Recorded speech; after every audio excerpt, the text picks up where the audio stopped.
everybody. Good evening, good morning, good afternoon. Depends on where you're joining us from around the world today.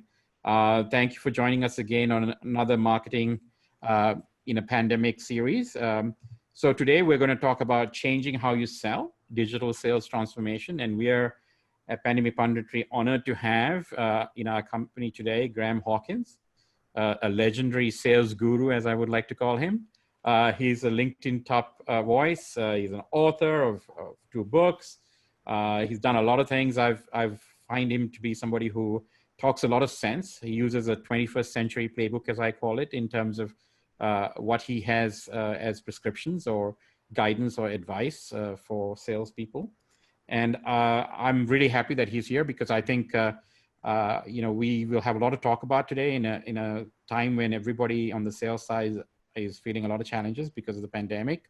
And so Graham, welcome to Pandemic Punditry. And if you could sort of give everybody who may not be as familiar with you as some of us are, a little bit about your background and what you do. Yeah, look, thank you, Lavindra. That's a wonderful introduction. Yeah, sales guru, not sure, but certainly long-term salesperson, that's for sure. And I love what you said about the 21st century sales playbook. Although I tend to look at it now as a 21st century buying journey rather than a sales playbook, but we'll get to that, right? I agree. Yeah, look, so really briefly for your listeners, Lavindra and Karthika as well, my story is a simple one, really. I started in sales as a 19-year-old here in Australia, and yeah, back in 1989, so I'm showing my age now, 30 years ago, and really, I was introduced to sales as it was back then as a numbers game. You know, it was back in that era where sales was all about how many calls you made, how many cold calls you made. So make 100 calls, get 30 interested parties. From the 30 interested parties, you'll get 10 meetings. From the 10 meetings, you'll close 3. So I spent the better part of 20 years executing this old brute force sales model where you would interrupt a buyer, or first of all identify a buyer, interrupt the buyer, and then push that buyer through my sales process, whether they liked it or not, really. So that's where I've come from. But in 2012, well, actually in 2010, I started to notice that things were changing a lot. The success that I was having in that old way of selling was getting harder and harder to engage educated buyers, right? So I made the decision in 2012 to go back and do an MBA. So I went to RMIT here in Melbourne and I spent 12 months studying.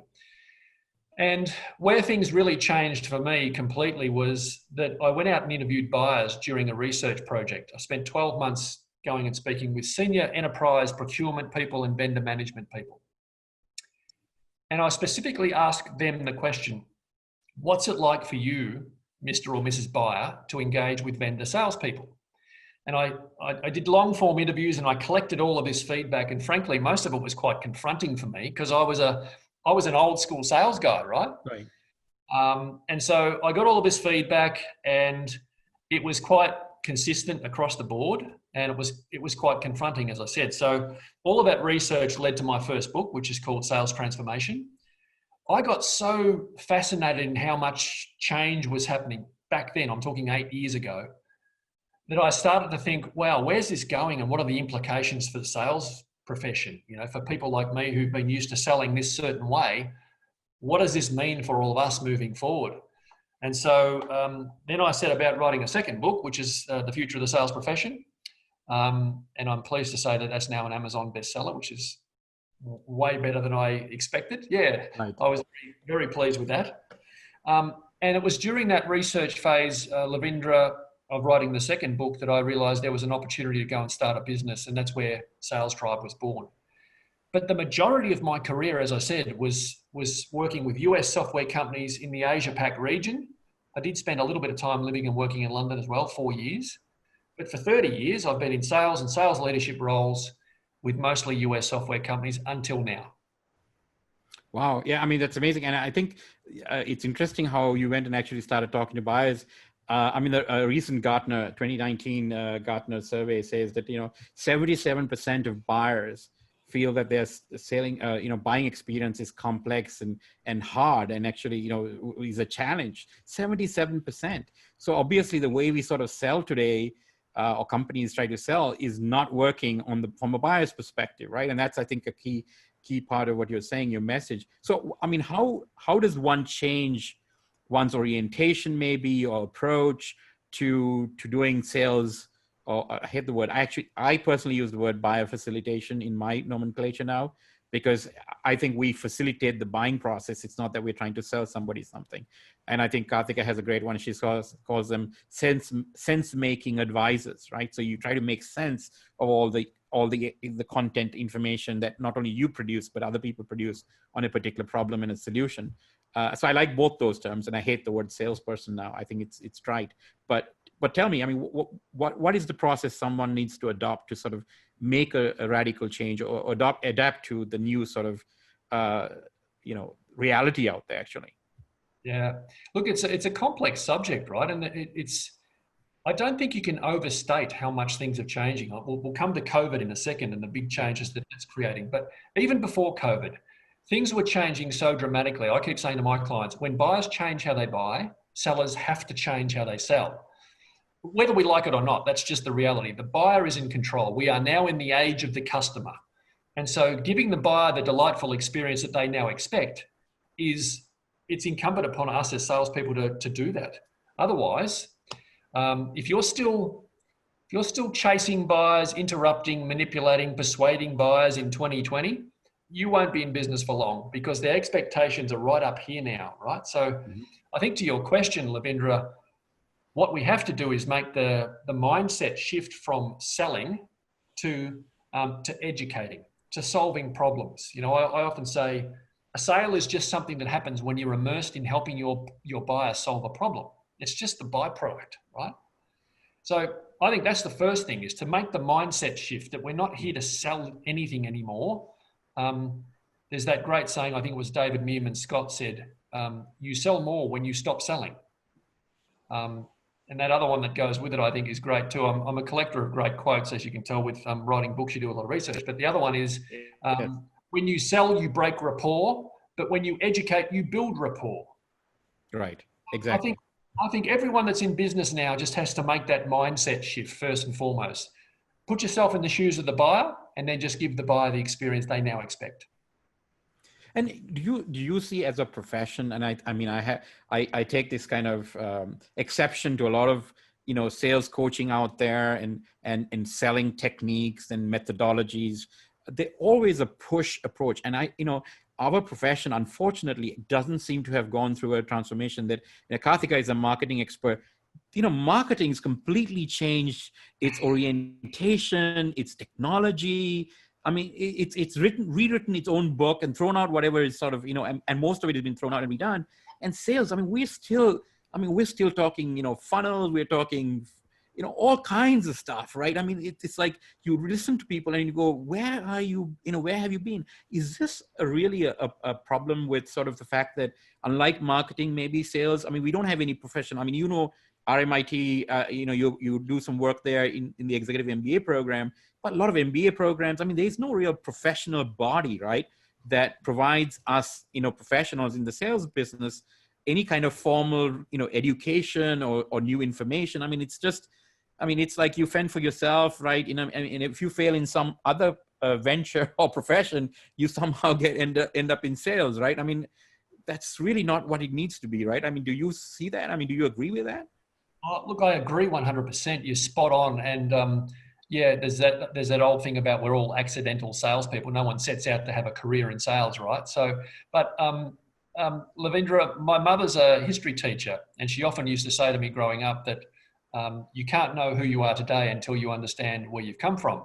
So in the book, the first whole section of the book, I go right back over the history of sales, to your point. And right back to 1884, when a guy named John H. Patterson first bought what was back then National Cash Register, a little company in Dayton, Ohio. Mm-hmm.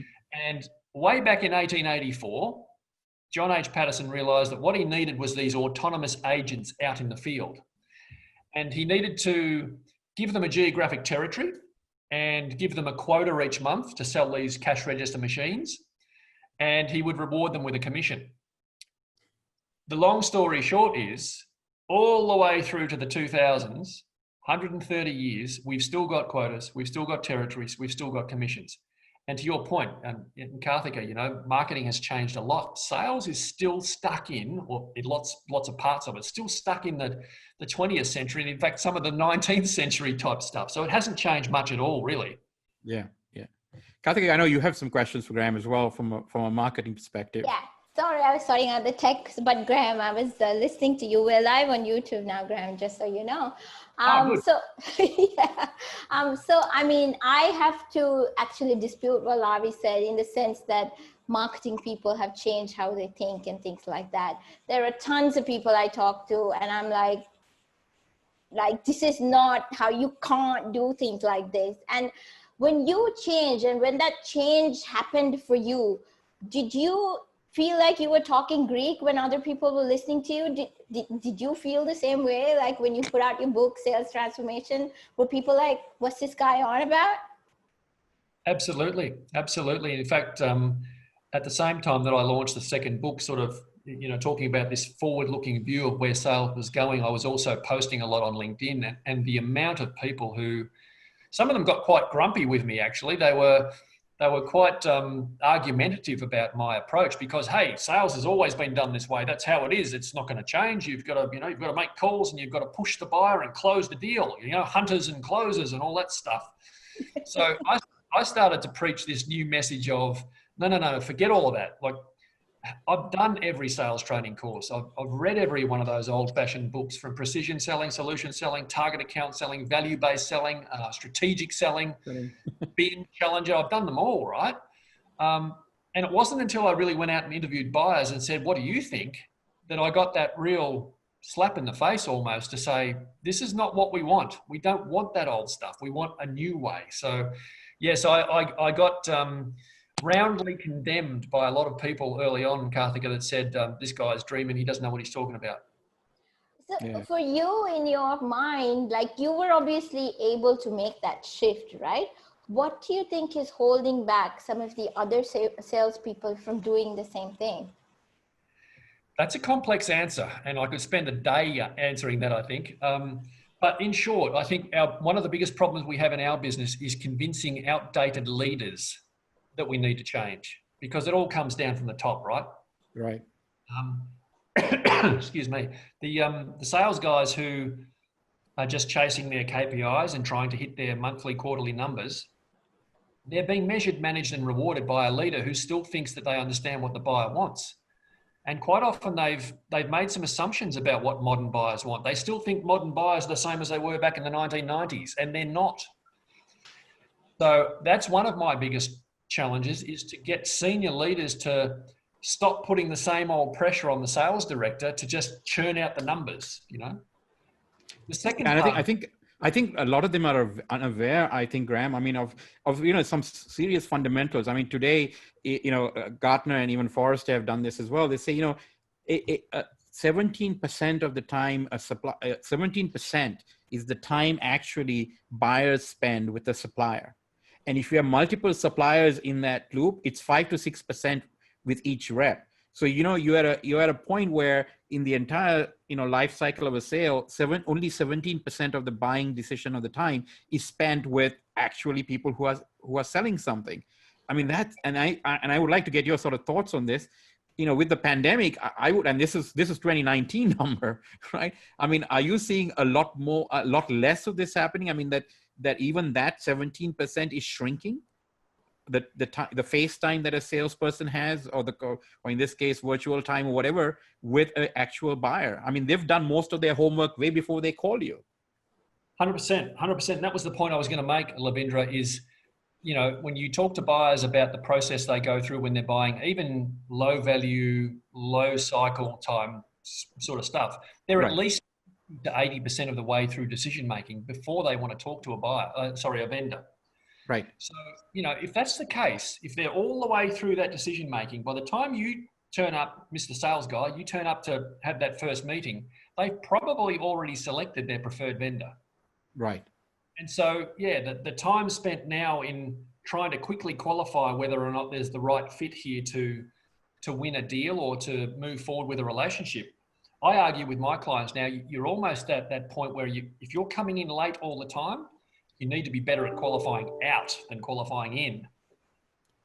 Well, yeah, well actually, I had an interesting question because, Graham, to your previous point where you said they get managed, measured, and rewarded based on this old way of thinking in sales.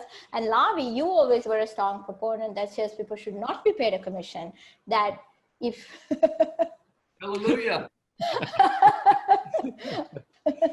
I've had long debates with people. I remember when I was part of Lavi's sales team, the first thing he said when he assembled the sales team is he said, "Have you guys watched Glengarry Ross?" And we were like, no. And he's like, "That's okay, it's before your time, but let me play a clip for you," where basically we have Alec Baldwin screaming down the throat of his salespeople saying, "Sell, sell, sell, you know, losers, closers or losers," some famous quote like that. Lavi, you can chime in. So, I mean, with all of that happening, and then you see this new way of selling where the buying process is really not linear. People go back and forth between stages and things like that. I mean, what role have you seen marketing play in all of this? Because I'm constantly amazed how little marketers also seem to compute. They're always like, okay, MQL, SQL, I've qualified it, I'm handing it over to you now. But it doesn't work like that anymore. No, it doesn't. It doesn't. And you're quite right. There's quite a bit to unpack there, but let me start with the Glen Ross, you know, the old that's just a classic when you look at that now. And Lavi, to your point about no commission thing, one of my most viral articles that I've written was where I said, you know, no commission, no quota, the model for the future was the headline. Right. And so, yeah, I'm very much agree with you wholeheartedly. And my simple point in that article, and I've written about this in the book too, was just that to give a salesperson an incentive for maximizing revenue attainment is completely out of step with or misaligned with buyer outcomes. Yes. You know, we're in a world now where everybody's, you know, everything as a service, so everything's a monthly payment. Mm-hmm. There are very few barriers to moving to a competitor if you want to now. So right. Everybody's focused on lifetime customer value, the long-term journey. You can't have a salesperson incented to try and maximize the commission and maximize the revenue when you're trying to take the buyer on a long-term journey. It's just, it's out of whack. Totally. I mean, it's completely misaligned. And it's funny how much time one has to spend convincing CEOs who feel that if they don't, you know, think of salespeople as coin-operated machines, that, you know, everything will crumble. I mean, the whole facade will break down. And it's the opposite, actually. I mean, you know, as you know, and we've also sold B2B enterprise, you know, it's a team effort, right? I mean, selling no longer is a individual sport. Never was, actually, right? And so. This comes back to what Karthika was saying, and this is where the marketing thing comes in as well. You're absolutely right. The idea of having one salesperson rewarded for the whole thing as a coin-operated robot, as you say, it's just an old-fashioned way of thinking, because, you know, we don't pay our guys any commission and they're delighted with it and they work just as hard. Mm-hmm. I often said, and in fact, I said in the book, you know, marketing people don't get paid a commission. Do they work any less? Customer support people don't get paid a commission. Do they work any less? So this idea that we're all motivated by money is nonsense. So I think, Monday.com is a client of ours down in Asia Pac, and an amazing company, 0 commissions. And they're attracting some of the best sales talent right now. So the world is shifting towards this model that you say, Lavindra, where, you know, aligning sales and marketing and customer success together as a team is absolutely where it's going. Karthika, to your question, I'll come back to that now. The role of marketing is so different, but it's so critically important. So one of the programs that we teach at Sales Tribe is what we call sales success with social media. So we teach businesses and sales teams how to leverage LinkedIn in particular the right way. And I'm not talking about spray and pray. Yeah. I think most people are doing social media the wrong way. They think it's a big global network, so I'll just spray my message out far and wide. It's the opposite. It's look, let's narrow down on our ideal customer profile. Let's understand who the buyer personas are, and then let's get a message to those people that's buying stage appropriate. Let's make sure that message arrives at the right time, on the right platform, on the right device, all of that omni-channel stuff that everybody's talking about. And, you know, Karthika, the marketing role in all of that is absolutely crucial now, because content is, I laughingly say, it's not just king, it's the whole royal family, right? Content produced by the marketing team is now central to everything that has to happen in the sales department. So there's that real connection happening now, finally. I mean, it also makes sense, right, Braham, when you think about the sort of the looping that one does, because it's no longer linear, right? It's not stage one, stage two, you know, blah, blah, blah. I mean, buyers keep going up and down, back and forth, across, you know, before they buy. So it doesn't make sense that, you know, marketing stops and then sales starts. I mean, that's only in our head. It really doesn't apply in reality. I mean, all the research out there tells people that, you know, that's not how buyers buy. And I think a part of the challenge here is trying to understand how buyers operate. I think a lot of salespeople still operate from the premise that I'm telling you and I'm selling you, as opposed to I'm listening and I'm understanding what you want. I think that there's a mental barrier there, I think, and that's really what's, so what do you think? I mean, we're talking here about sort of changing how you sell. So if you were, for example, a salesperson who's recently got laid off, or the company's sort of, you know, gone away because of the pandemic, or you are actually a salesperson in job, but you're concerned sort of about, you know, what's to come in your future career. You know, what is the advice you would give such a person to say, hey, how do you now get on with this new program? How can you make a difference in your company's future? You know, what are the, you know, 2 or 3 things, I mean, whatever number that you think they should do right off the bat to sort of get off of this sort of playbook that they've been on? I mean, this transition, both you and I did at some point early in our career. Right? Yeah. Well, listen, the first thing I'll say, and this is a shameless plug, but the first thing you got to do is join Sales Tribe, right? Yeah. Okay. Right. That's it's fine. I highly recommend that, because I've seen a lot of the content that's coming out of there, and it's spot on in my opinion. And read the 2 books. Oh, that's another good thing. Well said, Karthika. Thank you. No, on a serious note though, we saw this opportunity to build a business that's all about community, right? And right now, other than LinkedIn, there's nowhere where salespeople can go into a closed community and get the sort of education and upskilling that they now need. All right. Everybody, you said it before, Lavindra, everybody's now grappling with all of this change and what to do next. And so they're all kind of out there in various stages of, you know, job hopping from one job to the next, or they're redundant, and they're all trying to work out, how do I reinvent myself? How do I repurpose myself? How do I get that next role with a company that's doing things in a different way, like a Monday.com or a HubSpot or an Atlassian or one of those sort of companies. So we built the Business Sales Tribe specifically to help salespeople upgrade and protect their careers. That's what we do. And we're building a platform right now that will be released in a couple of weeks' time, 3 or 4 weeks' time, that will enable salespeople to come onto the platform, read all of the latest best practices around sales, go through courses that can teach them how to do these things. So there'll be, you know, this ability to leverage each other within the community as well.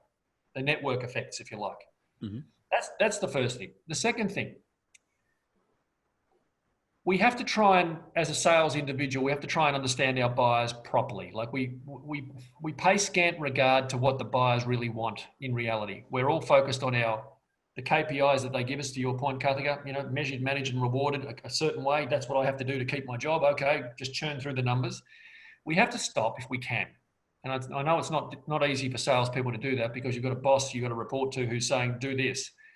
But if you can stop and understand your buyer properly and do what I call some buyer journey mapping, a term you're familiar with, I'm sure, and most of your listeners will be too. One of the workshops that we run at Sales Tribe is exactly that. We say to people, like, right, let's stop and map your buyer journey. Let's work out what questions your buyer is asking at each and every stage, not about you, mm-hmm. but about problems that they have. How do they go about solving problems? Let's map all of that out. And then let's work out, okay, what's the important message that we need to get across at each stage of the buyer journey? Because the message at the beginning of the buyer journey is different, obviously, to the one at the end. So let's lay that all out too. Let's put it all in a spreadsheet, if you like, or on a slide. Then let's look at, all right, well, what content formats, and this is where marketing comes in, Karthika, what content formats create the right message at the right stage, and how do we serve that up to the buyer at the right point? then you can start to think about, all right, what use cases and testimonials and stories have we also got that can bolster the argument at each stage of the buyer journey. So now what I'm subtly doing is I'm flipping the whole thing on its head. I'm saying, let's create the sales playbook to match the buyer journey. Now I've got a sales process, theoretically, that enables me to create a wow at each and every touch point of the buyer journey. So that when our buyers are dealing with Sales Tribe, they go, oh, wow, that was easy to do. Or that was great what they sent me. Or that was the right message at the right time. So that's the most important thing, I think, right now, Lavindra, is the flipping of the sales playbook. Map the buyer journey first and then build your sales playbook according to the buyer journey. Now, that's a big shift for most sales departments or sales leaders. Now, and I like what you said. We were talking off air about your background, Lavindra. Having come from the engineering side, the pre-sales side. Buyers said to me non-stop throughout the research phase of my book that they need to know with the salesperson they're dealing with a specialist, someone that can educate them, right? Now, your background and a lot of the pre-sales guys and the technical guys have got that speciality, that deep domain knowledge. That's what buyers want. So yeah. It's first of all, go back through the three. It's join Sales Tribe. It's do the buyer journey mapping and create a sales playbook. And then it's become a specialist in your field. You have to be seen as a specialist. Totally agree. I have a question, Graham. Just with regards to the whole joint Sales Tribe thing, it was interesting for me because, especially from a marketing perspective, because it sounded like you were talking about community building, right? And that's sort of what you're doing for Sales Tribe as well. To make it successful, you're bringing this angle of community building, right? And that's what other companies need to be doing for themselves in order to, make their customers successful. But it's really difficult, I find, for marketers and for salespeople, because predominantly most people don't know the difference between content marketing and marketing content. Yeah, good point. Right? Have you found that to be true? And are you seeing a trend, at least with the more forward-thinking companies, that they're moving towards the whole community building mindset and really educating the customer? Like, we know that people like Netflix do that, but that's like, is it being commoditized is what I'm trying to ask you. Great question. And you're 100% right. I think there's a massive shift that it's accompanying all of this, shift to virtual selling, the shift from vendor push business models to customer pull business models, the shift from outbound to inbound, all of that stuff's being talked about ad nauseum now, right? I think you're right. There's definitely a need for sales departments to understand that just chasing buyers, the vendor push business model, is on a law of diminishing returns. Whereas being able to attract buyers to your business through brand and through educational material, like you said, Lavindra, that's really important. So to your point about content, yeah, the mistake I think a lot of people make is they think, okay, we've got some content now, marketing's given us these white papers and these ebooks and videos and things, and we just start spraying that out and sit back and wait for the inbound. Doesn't happen, does it? No. It doesn't. The number of times Lavi and I banged our head against the wall and said, that's not going to work. It's not. It doesn't work. The way that we built our business in the 3.5 years that we've been operating is through, to make the distinction, content marketing, but a very focused content marketing to a very focused audience on platforms like LinkedIn, where we're pushing out our content regularly, bringing those ideal customer profiles into our first degree connections so that they see our content. And over time, you can nurture and grow those relationships until those potential buyers move into a buying window. Then hopefully you're top of mind and they come back to you. So you're right. The difference between just marketing content versus content marketing is a really good point. And we think that we've become quite adept at narrowing the focus of our content, being very specific about who we're trying to get, what message we're trying to get out and who to. Spot on. I mean, preaching to the choir in some sense with the three of us here, but certainly I think some of this stuff must be, hopefully getting people thinking about, their own sort of sales practice and orientation and strategy. How do you get sort of, given that we are sort of in the forefront of revenue, right? I mean, the tip of the spear in some sense, but and also the responsibility of bringing in all of the revenue to the company. How do you make anxious CEOs and boards sort of say, how are we going to experiment with this whole no commission stuff? I mean, that seems it's a huge leap of faith for some people. I mean, WSO2, that entire sales process has no commission salespeople. We've done that in a highly successful company, in my opinion.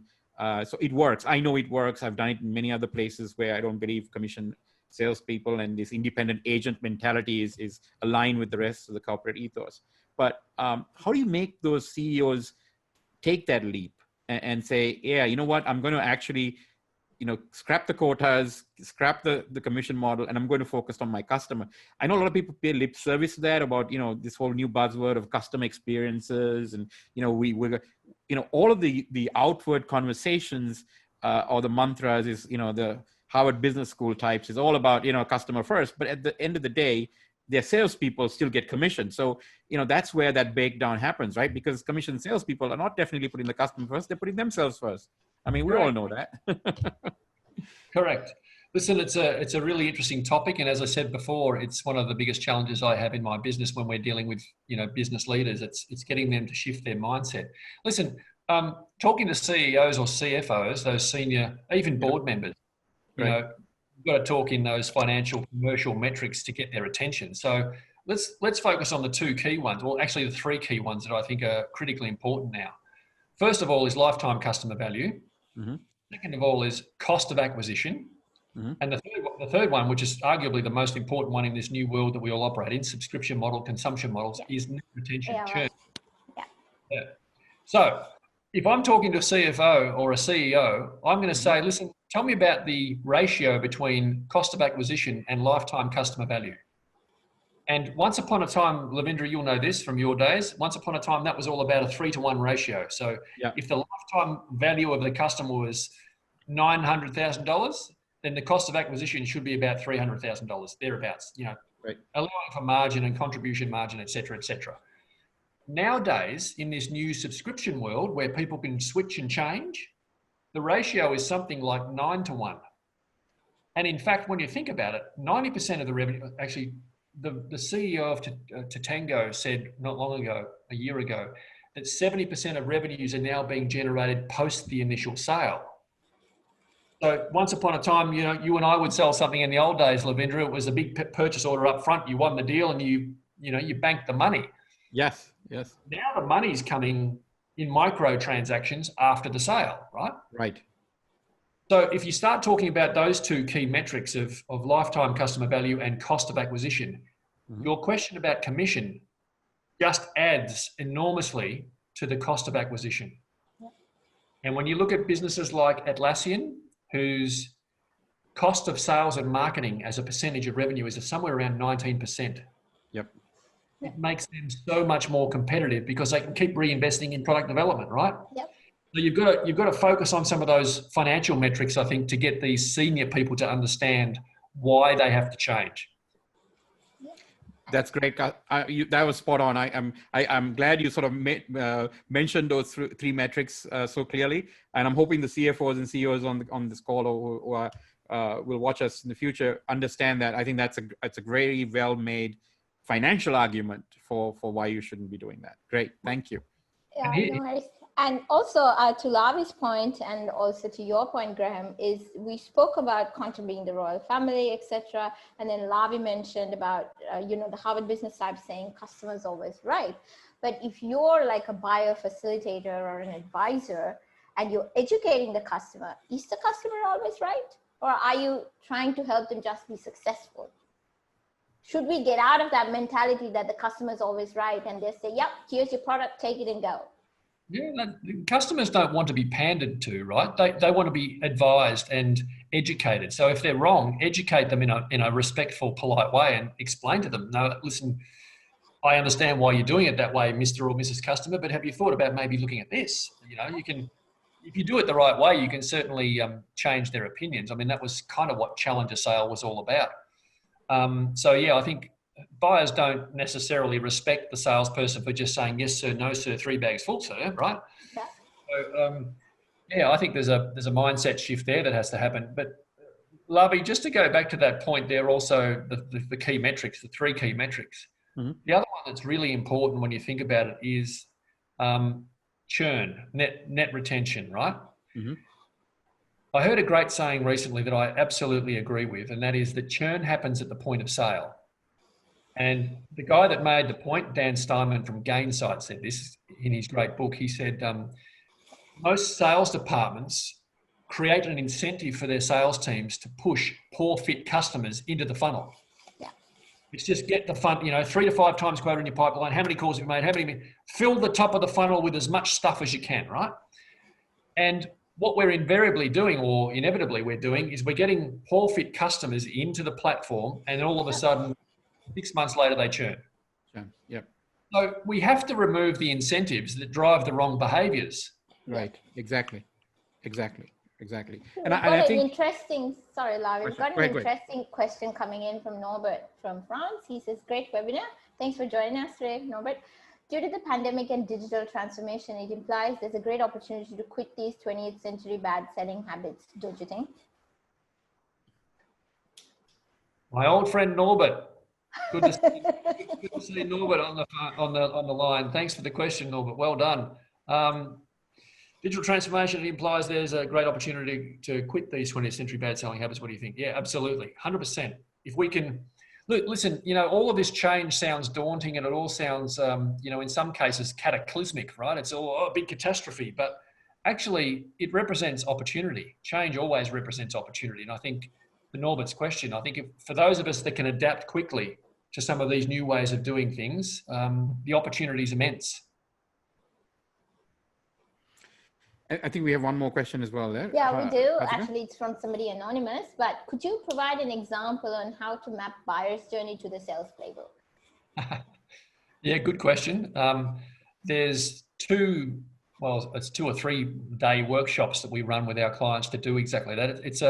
It's not rocket science necessarily. It's fairly simple stuff when you've got a framework. We've built a template on how to do that in a really sequential, simple way. And at the end of that workshop, you come out with this document that says, okay, well, this is what buyers expect at each stage of the buyer journey. Right now, what have we got to do? Okay, well, we have to build our sales playbook to match that. Yes, there's a number of different ways of doing that. And if you just jump on Google and look at, type in buyer journey mapping, you'll see all sorts of different templates and things that you might be able to use. But short of that, contact Sales Tribe and we'll help you. Good. So Graham, shifting gears a little bit, how have you structured Sales Tribe? I mean, so it's obviously a training sort of community for salespeople. And is there a sort of a whole curriculum of things that one goes through to sort of get upgraded? How does it work? I mean, just an idea of what to expect. I mean, are these month-long courses? Are they weekly classes? Whatever. I'm just so that people understand. Save the trouble of going to the website, maybe. Yes, thank you. And a free infomercial, if you like. Great question. So we're in the process of building a lot of that out right now. We're a somewhat complex business, and it's not easy to explain, Lavi, to people, but we help businesses on one side, right? So Monday.com, Lloyds Bank, Vodafone, Nespresso, lots of different types of businesses that we work with, and we help them with sales enablement, or more accurately, digital sales enablement. All right. Mm-hmm. Get ready for the new world that's coming. Put in place the right tools and platforms that you need to use to sell effectively in the modern era. So we help businesses on that side, mm-hmm. But the individuals, the salespeople, can come and join the tribe, and they can soon be part of a platform that enables them to get access to all of the latest thinking around content and the courses. And we're going to take all of the individuals on this journey of screened, approved, trained, and certified. And over time, everyone will have the opportunity to go through these programs as we release them. And we're going to release, latest best practices as it becomes available. And so ideally what we're doing here is getting to know these individuals and then be able to recommend career pathways, career transition for them to help them get into the right roles, in the right job, in the right companies, if you like. Yeah. Okay. And you did mention a thing that I haven't addressed with you yet is this technology component of sales, right? So a lot of people in the sales side simply think, oh, I have Salesforce, I have a CRM. That's just not adequate enough today, right? I mean, there are a lot of technology tools that salespeople should be using. There's a lot of AI that are used for forecasting. I mean, there's a plethora of sales enablement tools. I know that you've recommended a few as well. These are technologies that one should grasp and put in place. I mean, at minimum, isn't it? Absolutely, absolutely. And listen, this shift to virtual selling has just been accelerated by coronavirus, right? Everyone's sitting at home. Everyone's trying to work out which tools do I use, which platforms do I use. Speaking of tools, I know we're using Zoom here, but can I share a screen with you and share a quick image? Sure, Yeah, sure. of course. Yep. Did you make Graham a host, right? Do we have to make him a host? Okay. I'll show you our tools selection, Labi, since you've asked the question. I just happen to have one ready. So, just a very simple depiction of some of the tools that we use at Sales Tribe, and I'll share that with you so you can see it in a full screen. There's around about 5,000 thereabouts independent software vendors now in the sales stack space, as there is in the MarTech space, Karthika. Right. So many tools and so many platforms. We spend now quite a lot of time trying to distill down all of those numbers of tools into a selection of tools that the average sales team, the average salesperson should be thinking about using. We break them up into these categories. And, depending on what type of business you are, what industry you're in, whether you're a mature business, whether you're a geographically dispersed sales force, et cetera, we recommend to our clients certain tools. And this is just a rough selection of some of the ones that we think are, on the high list, if you like, of ones that you should be thinking about. Mm-hmm. We love Monday.com. We unashamedly say that we partner with those guys. We think that's a great tool across lots of different applications. We're big fans of Microsoft, obviously, and the whole Power BI dynamics and where that's going now can combine with LinkedIn itself, since they own LinkedIn. Yep. We recommend HubSpot as a wonderful platform for all sorts of things, not just CRM and marketing automation, but a whole range of things that they're looking at bringing forward. Seismic software is a great one as well in terms of sales enablement. Yep. So there's lots of tools. The trouble is, how do you make sense of which one's right for you? Right. And obviously, the days of just using a CRM is over, right? I mean, you have to adopt at the right level. I mean, if you're a small organization, there's limits to what you can put in place from a cost perspective or a budget perspective. But you should be constantly looking for more tooling to improve your outcomes, rather than saying, oh, I have this and I'm going to rely on a lot of sort of talk and speak stuff, right?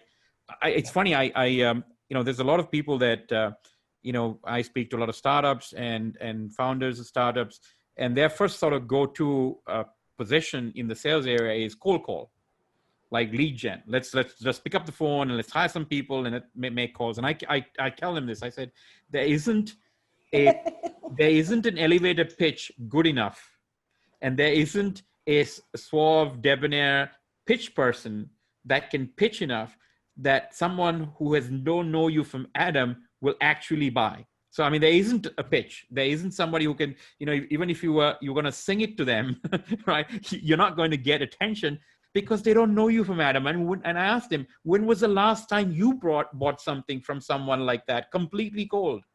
100%. And the answer is no, but they still persist. No, but you have to set one up for us. I'm like, but why would I do that? You would fail, right? So I don't know why that still persists, that, somehow you could pick up a call and phone somebody cold, not even warm, but cold, and say, hey, let's do business together. And they expect that to work.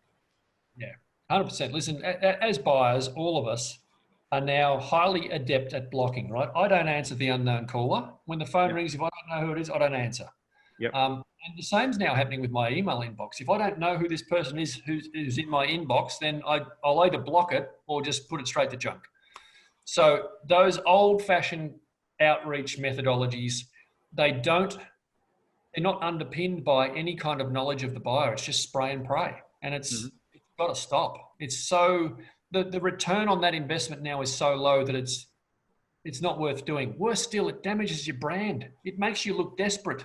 Yep. Like who would be doing that these days when we've got access to all of these tools, all this data? So, one of the tools that's not on here, Lavi, is a company called Bombora that you've probably heard of.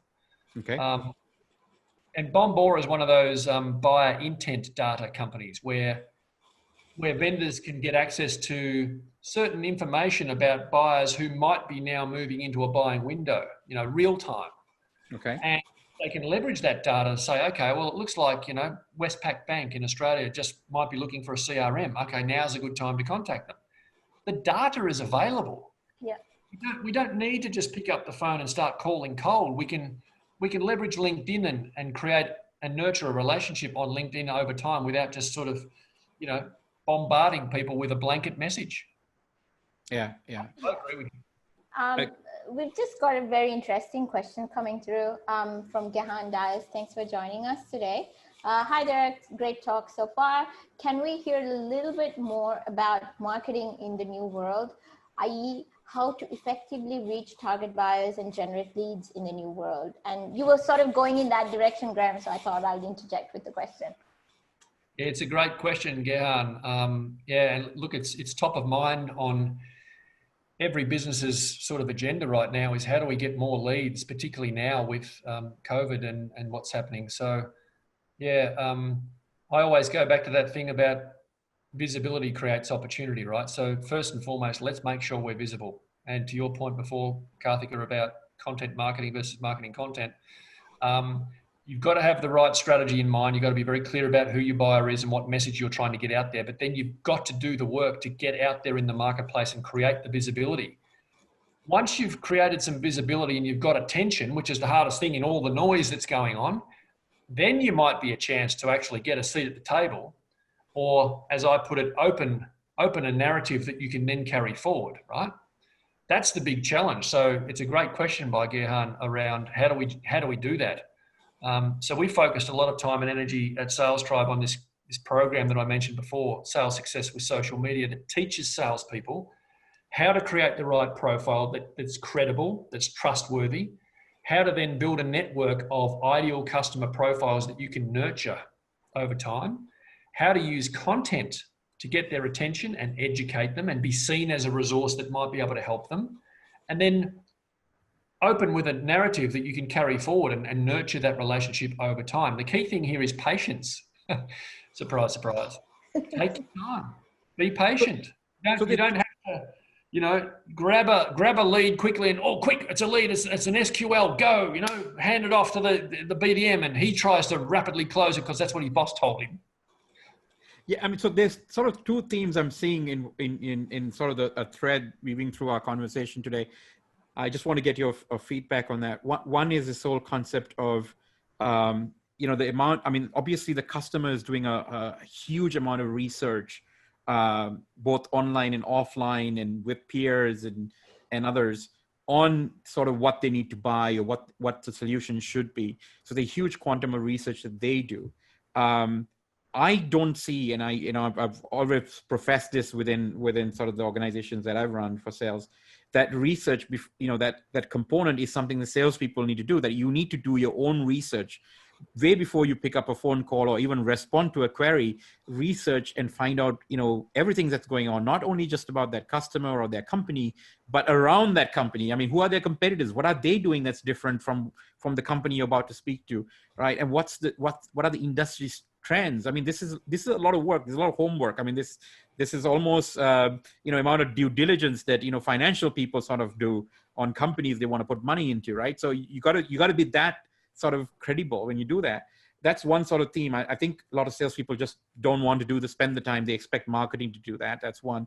The other theme that I'm sort of hearing is this concept that it's more inbound now, right, Graham? Or am I wrong? Rather than we pushing stuff out. I mean, so lead gen is not about, us sort of, broadcasting or spraying and praying, but more of sort of creating enough valuable content and have buyers come to you. I mean, that's essentially how buyers are operating anyways. They are doing the research and then they're calling you. after they've done some vetting, right? So you really need to sort of wait for the phone to ring as opposed to sort of going out there and doing field sales and things like that. That seemed to be sort of dying out. Are those trends, am I current with those? I mean, do you agree or disagree, or do you want to maybe modify any of those? Agree 100%. I think you're absolutely right. And listen, what we're talking about here is giving the buyer a delightful experience. What's the first objective of the sales department? Most people will say, oh, it's generate revenue, right? Generate profit. But if you think about it in today's terms, the objective of the sales department, in my humble opinion, is to create raving fans. Right? Raving fans repeat purchase. They tell other people, they'll act as a reference, they'll give you a testimonial, they'll create a little video showcasing what you've done for them. That's the objective. So if you start from that position of, okay, what we're trying to do is create the most delightful experience possible, so we have raving fans. So let's step back from that or work backwards from there. What do we have to do to create that kind of experience? Well, it's not interrupt them. It's not push a message down. It's not pitch at them. It's not try to manipulate them. It's give them educational material, create value before you try to extract value. It's give them content at the right stage that might be interesting to them. And then hopefully bring them to you when they're ready. That's a delightful experience. It's not a delightful experience if I get a call every Friday afternoon because the guy's got a deal to close. Hey, can we get that deal brought in? What are we going to do to close the deal? And marketing, Karthika, is critically important in all of this now. It's like sales, pre-sales, customer success, marketing, product management, all together to give the buyer what the buyer wants. And I have an interesting question for you, Graham, because part of being able to achieve this process is companies championing their own people and allowing their people to have an identity of their own outside of the organization that is then going to help the brand of the company. But most companies don't like that because they're scared that their top people will be poached or will go somewhere else or will get too big for their boots to be able to manage. So what do you say when that sort of thing happens? Like, what is the message you give to CEOs or, the C-suite who are holding their people back, essentially? Yeah, we often come across companies that that are worried sometimes about their own people pushing out content on LinkedIn and places like that if they go off message. And we're often given, great big thick documents called the social media policy. Yeah.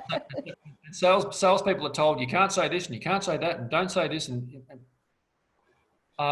in my 5 years of doing this, training people around, leveraging LinkedIn, etc., I've not seen a single salesperson who's been that silly that they want to jeopardize their career and say something about Donald Trump or something about religion.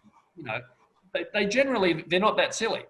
Right. So I think, give them a bit of credit, give them a little bit of credibility and let them help. The other thing in amongst that question, Karthika, is the halo effect that they call it created. Exactly. When Graham Hawkins develops his brand, he's a sales guy inside a company and he develops his brand and he looks credible online, then that reflects well on the company and vice versa. Yeah, and I don't know why some people don't actually promote that, right? The individual brand enhances the other brand. I mean, it's the halo effect, as you so rightly put. I mean, yeah. But people seem very leery to sort of promote that as sort of and today I think if you don't do that, you run the risk of not having enough sort of credibility out there, right? I mean, it's your people that people buy from at the end of the day. I mean, it's a relationship. Hey, I talked to Graham from company XYZ and, it was such a pleasure to work with. And therefore I bought something, right? It's not like I talked with some unknown person at that company and therefore I bought the product. It never, nobody ever says that, they always remember the salesperson positively or negatively based on the experience that they had, right? So yeah. That's right. And listen, I was, as I said at the outset, Lavindra, I was the old school sales guy who was out there hunting in the territory, the lone wolf, the quota crusher, all of that old fashioned language. Mm-hmm. And it wasn't until I went and started to talk to buyers about what they actually want that I realized that all of those old behaviors are just no longer consistent or in step with what modern buyers expect. So we all have to change whether we like it or not. And I think you can nurture relationships now on these platforms that we've got. As you said before, do the research, or what I call the pre-search. Mm-hmm. I say to my clients, and this is not to boast or brag, or there's plenty of people doing this now. So but that whole thing about increased personalization equals decreased rejection. The more time we spend at Sales Tribe personalizing stuff, doing the research, as you said, and being really clear about the message we're taking to our buyers, highly personalized, the better our business gets. We haven't made a single outbound call or done a single outbound email in 3.5 years. Person who eats their own dog food. I actually have a question with regards to automation from you, Graham, because I believe in your book you'd mentioned that a lot of salespeople will be out of their jobs because the automation will just take over, right?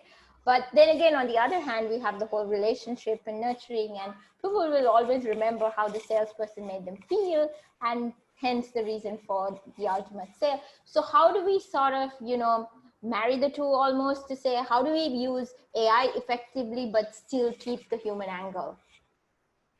That's a great question. That's a whole podcast for another time, I reckon, the answer to that. But sure.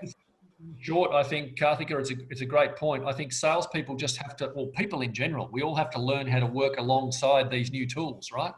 I hope that certainly in sort of the remainder of my career that we're not replaced completely, but the reality is that buyers will continue to look for ways to get a better deal commercially, and that means sometimes going around the salesperson. If it's low value, transactional, sort of package solution type products, selling these things, or a paper cup, then that's all obviously going to be automated. Anything that's routine, anything that's repetitive, the AI will replace that. It's the salespeople who are the deep domain specialists who are adding value in high complex, high value transactions. They'll be fine, but they have to learn to work alongside the AI. Okay. So on that note, we sort of come to the end of the hour here. I don't want to indulge Graham too long. He's a very busy guy, and I think he's been more than generous with an incredible amount of great advice and a lot of strategy and techniques and tactics as well. So I'm thrilled that you were able to make the time, Graham, to join us. I know you're not a very easy person to schedule given the hectic demands on your time. So we appreciate you sort of joining us at Pandemic Punditry today. It's been a sort of a wonderful discussion. I've had fun. I've certainly it's always great to meet people with like-minded and similarly aligned views on subjects. And I hope the viewers found this as compelling as I did. Any passing thoughts for our audience, Graham, before we say goodbye? No, look, I think just stay vigilant on what's happening, obviously, in the tech space and the technology and the sales stack. Put the buyer first with everything properly. And you said it before, Lovey, everyone talks the talk. Yeah, we're customer centric, but are you really? Are you claiming to be customer centric, but still measuring, managing and rewarding salespeople on revenue attainment, quota attainment? So, there's some real change that needs to be driven in a lot of businesses. But yeah, it was an absolute pleasure chatting with two very like-minded people about a subject. And Karthika, the marketing sales coming together now is just so critically important. And it is. Salespeople have to become marketers, and marketers have to become salespeople. We say that all the time too. Yeah. So thanks again, Graham. Have a great weekend. Just a parting thought, Lavi, just encourage everyone to read Graham's books, and we'll post the links after the event. And obviously, anyone wants to connect with Graham on LinkedIn, they're welcome to follow him, right, Graham? 100%. Please do. Please connect with me on LinkedIn, and let me know if I can help. And Graham, I'm sure you're open to sort of doing some of the work. I mean, all this training can be done virtually. So if there are companies in India or Sri Lanka that will be keen to sort of get some, sales tribe gyan or wisdom, as we say in India, you'll be open to that, I'm sure. So the best way to contact you would be through LinkedIn for that. Please do that. And yes, we do all of our training now virtually. We set up a little studio. We get multiple cameras and we do a real broadcast quality type of training environment that's really engaging. So yes, please do. Great. So we'll post that as well. So thanks again, Graham. Have a great weekend. Stay warm. Thank you. You too. Okay. All right. Bye. Bye. Bye-bye.